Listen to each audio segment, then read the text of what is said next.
Hey guys, welcome back to the channel. In today's video, I'll explain how to make a trade on MatchTrader step by step. But before anything else, please keep in mind, nothing mentioned in this video is financial advice, and I am not a financial advisor. This video is informational and educational purposes only, so please do your own research. And with that out of the way, let's dive in.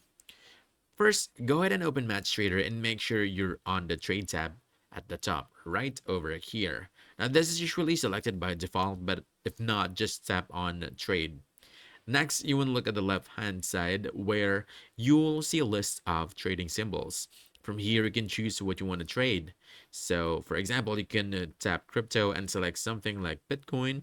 And once you click a symbol, it will appear on the chart so you can quickly check price movement or do a basic analysis. Now, to actually place a trade, you want to click on any asset you want to trade and then enter the trade size.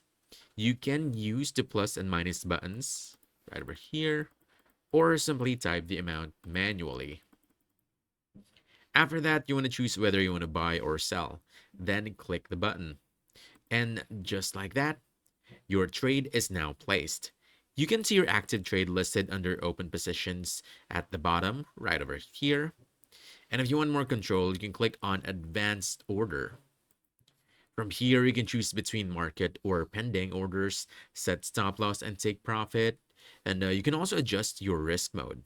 And before placing the trade, you will see a full summary so you can double check everything. And that's about it.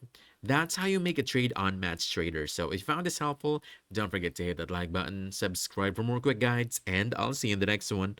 Thanks.